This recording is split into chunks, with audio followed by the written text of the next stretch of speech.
Morning children, how are you? Hope you all are fine. Let us continue our chapter Combustion and Flame.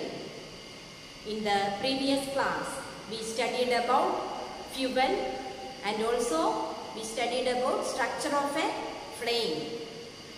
And all these are important.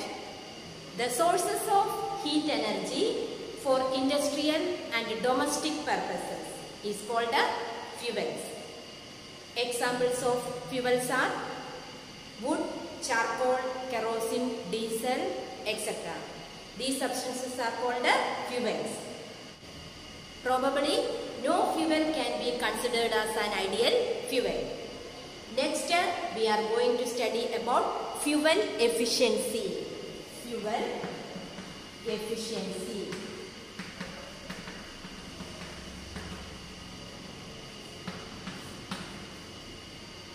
Okay, suppose you were asked to boil a given quantity of water with cow dung, LPG gas and charcoal.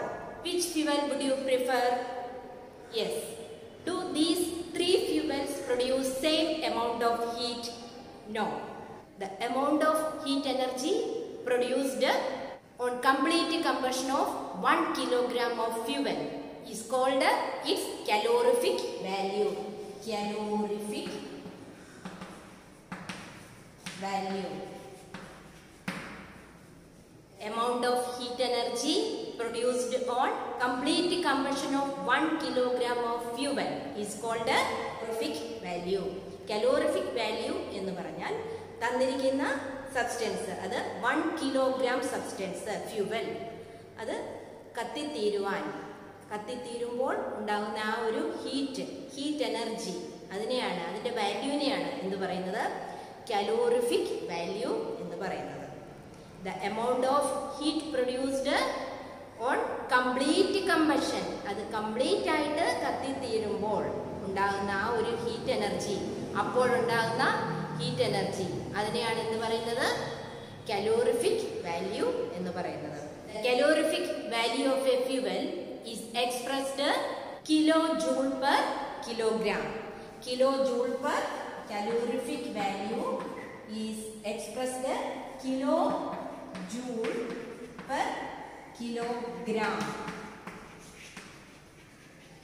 That means kJ bar kg. Okay, calorific value of some fuels can given in table 6.4. Calorific values of different fuels. Fuel cow dung cake, calorific value 6,000 to 8,000. Wood 17,000 to 22,000. Coal 25,000 to 33,000. Petrol 45,000. Kerosene 45,000. Diesel 45,000. Methane 50,000. CNG 50,000. LPG 55,000. Biogas 35,000 to 40,000. Hydrogen 1,50,000.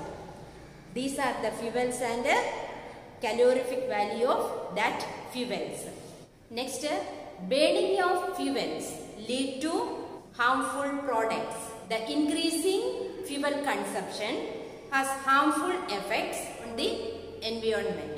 Carbon fuels like wood, coal, petroleum release unburned carbon particles. These fine particles are dangerous pollutants causing respiratory diseases such as asthma. Incomplete combustion of these fuels gives carbon monoxide gas. അപ്പോൾ ഈ fuels ധാരാളമായിട്ട് അതിൻ്റെ ഉപയോഗം കൂടുന്തോറും പലതരം disease respiratory disease ഉണ്ടാകും. Asthma പോലുള്ള respiratory disease ഉണ്ടാകാൻ സാധ്യതയുണ്ട്.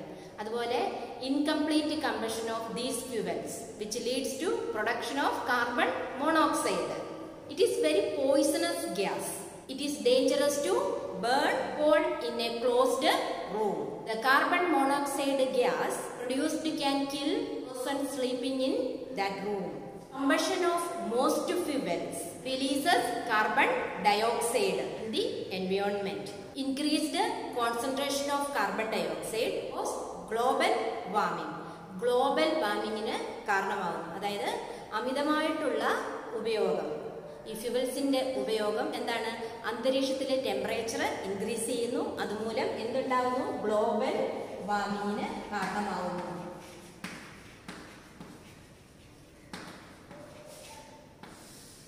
Another important point, global warming. Global warming is the rise in temperature of the atmosphere of the earth. Global warming എന്ന് പറഞ്ഞാൽ അന്തരീക്ഷത്തിലെ ടെമ്പറേച്ചർ ഇൻക്രീസ് ചെയ്യുക, മൊത്തത്തിൽ ഇൻക്രീസ് ചെയ്യുക. This results among melting of polar glaciers which leads to rise the sea level, causing floods in the coastal areas. Low-lying coastal areas may even be permanently submerged under water.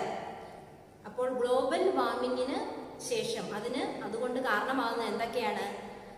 Polar glaciers melt ആവും. അത് എന്താണ്, coastal ഏരിയാസിൽ ഫ്ലഡിന് കാരണമാകും. ചില പ്രദേശങ്ങൾ വെള്ളത്തിനടിയിൽ തന്നെ ആകാനായിട്ടും സാധ്യതയുണ്ട്. അപ്പോൾ അതൊരു വലിയ ഭവിഷ്യത്താണ്. ഗ്ലോബൽ വാർമിംഗ് മൂലം വലിയൊരു ഭവിഷ്യത്താണ് അവിടെ ഉണ്ടാകുന്നത്. Burning of coal and diesel releases sulfur dioxide gas. It is extremely suffocating and corrosive gas. Moreover, petrol engines give off gaseous oxides, nitrogen. Oxides of sulfur and nitrogen dissolves in rainwater and form acids. Such rain is called acid rain. അന്തരീക്ഷത്തിൽ sulphur dioxide produce ചെയ്യുന്നത് എന്താണ്, rain വാട്ടറിലേക്ക് dissolve ആയിട്ട് എന്തായിത്തീരുന്നു, oxides of sulphur and nitrogen dissolves in water and forms acids. It is very harmful for crops, soil and buildings. Already learned about acid rain.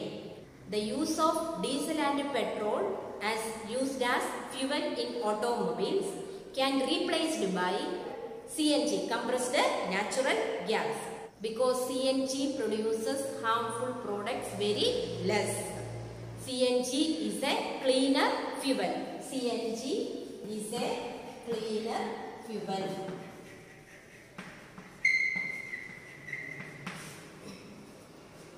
So instead of diesel and petrol, we can use CNG.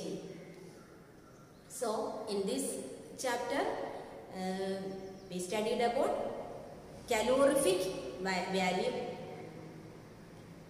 Today we studied about fuel efficiency and about calorific value, and then we are studied about global warming and acid rain. So all these are the important points in this chapter. Read the chapter nicely and understand more concept. Okay, thank you.